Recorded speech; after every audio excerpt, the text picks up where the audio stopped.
34,205 வழக்கு நீதவான் நீதிமன்றம் கொழும்பு 3வது நீதவான் நீதிமன்றத்தில் எடுத்துக்கொள்ளப்பட்டது. குறிப்பிட்ட அந்த நீதிமன்றத்தில் பெண்கள் சிறுவர் பிரிவினரால் மேலதிக விசாரணை செய்து அறிக்கை சமர்ப்பிப்பதற்கு தவணை கோரப்பட்டதன் அடிப்படையில் இந்த வழக்கு மீண்டும் 6ஆம் மாதம் 23ஆம் தேதி தவணையிடப்பட்டிருக்கின்றது. இந்த சம்பவம் தொடர்பில் உங்களுக்கு ஏற்கனவே தெரியும். இந்த பெண் பிள்ளைக்கு நடந்ததாக கூறப்படுகின்ற விடயம் சம்பந்தமாக வழக்கு நிலுவையில் இருக்கின்றது. நீதிமன்றத்தின் முன்னால் நிலுவையில் இருக்கும் போது இந்த மாதம் 8ஆம் தேதி அதற்கான நீதி கோரி ஒரு ஆர்ப்பாட்டம் ஒன்று நடைபெற்றது. உங்களுக்கு எல்லாருக்கும் தெரியும். ஆனால் இந்த இந்து பெண்கள் பாடசாலையில் அதற்கான விசாரணைகள் அறிக்கைகள் உரிய முறையில் அதிபராலும் அந்த அதிபரால் நியமிக்கப்பட்ட குழு கமிட்டியாலும் திறம்பட செய்யப்பட்டு உரிய முறையில் சமர்ப்பிக்கப்பட்டிருக்கின்றது. இந்த நேரத்தில் இந்த ஆர்ப்பாட்டத்தின் போது பாடசாலை முன்றலில் வாசலில் அந்த வரைமுறைகளை மீறி ஆர்ப்பாட்டம் நடைபெற்றது. உங்கள் யாவரும் தெரிந்த விடயமே.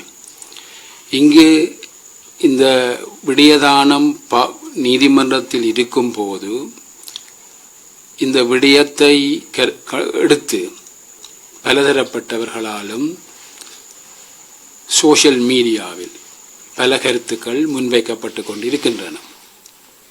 இங்கு இந்த பாடசாலையானது ஒரு புகழ்பெற்ற பெண்கள் இந்து தேசிய பாடசாலை. அந்த பாடசாலைக்கு இந்த மாதம் 8ஆம் தேதி களங்கம் ஒன்று ஏற்பட்டிருக்கின்றது. ஆர்ப்பாட்டம் செய்வதற்கும் ஊர்வலம் செய்வதற்கும் அனைவருக்கும் உரிமை உண்டு. அமைதியான முறையில் எங்களுடைய அரசியலமைப்பில் சொல்லப்பட்டதற்கு அமைவாக ஊர்வலம் செல்வதற்கும் உங்கள் கருத்துக்களை தெரிவிப்பதற்கும் உரிமை காணப்படுகிறது. இருந்த போதும் இந்த பாடசாலையை உங்களுடைய ஆர்ப்பாட்ட களமாக அல்லது இது கருத்து தெரிவிக்கிற களமாக உருவாக்கப்பட்டு இந்த பாடசாலையின் கீர்த்திக்கும் பங்கம் விளை என்ற மாதிரி பல விடயங்கள் நடந்து இருக்கின்றன. ஆனால் இங்கு நாங்கள் மீண்டும் சொல்லுகின்றோம், இறந்த இந்த பெண் குழந்தைக்கு நீதி கட்டாயம் கிடைக்க வேண்டும். ஒரு பெண் குழந்தை மீது கை வைத்தால் கையை அல்ல தலையே எடுக்க வேண்டும் என்று சொன்ன தலைவன் இருந்த காலப்பகுதியில் வாழ்ந்த பலர் அந்த பாடசாலையில் ஆசிரியர்களாக இருந்து கொண்டிருக்கின்றார்கள். இந்த நடவடிக்கைக்கு இந்த பிள்ளை மீது நடந்த களங்கத்தை போக்குவதற்காக நடைபெறுகின்ற விசாரணைகளுக்கு பூரண ஒத்துழைப்பை இந்த பாடசாலை வழங்கி கொண்டிருக்கின்றது.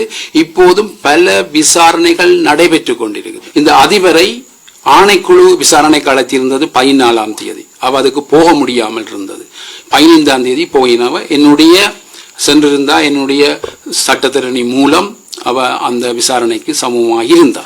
16ஆம் தேதி அந்த செய்தி ஒன்று வருகிறது, ஆசிரியரும் அதிபரும் ஆணைக்குழுக்கு சமூகம் அளிக்கவில்லை என்று பொய்யான அப்பட்டமான செய்தி ஒன்றை பரப்பியிருக்கின்றார்கள்.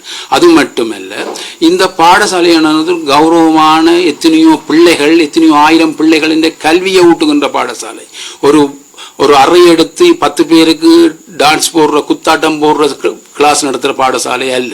இது ஒரு கௌரவமான செயற்பாடு. அதை நாங்கள் தாற்பயமாக விளங்கிக் கொள்ள வேண்டும். இந்த விடயங்களை சில அரசியல்வாதிகள் தங்களுடைய கீழ்த்தரமான அரசியல் செயல்பாடுகளுக்காக இந்த விஷயத்தை எடுத்து பல விஷயத்தில் நன்மைகள் பெறுவதற்காக இவ்வாறான பல அரசியல் செயல்பாடுகள் செய்து கொண்டிருக்கிறார்கள். தொழிற்சங்கவாதிகள் சில பேர் சொல்லுகிறார்கள் என்னன்னு சொன்னா, ஆசிரியரையே இடமாற்றவில்லை, பிள்ளையை இடமாற்றி விட்டார்கள் என்று முழுதும் தவறான செய்திகளை நான் இந்த விடயம் சம்பந்தமாக துலாவாரியாக விரிவாக உங்களுக்கு விளக்கம் தர முடியும்.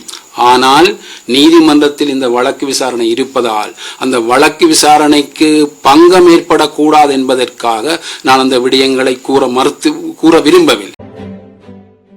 Earn the most trusted British law degree in town.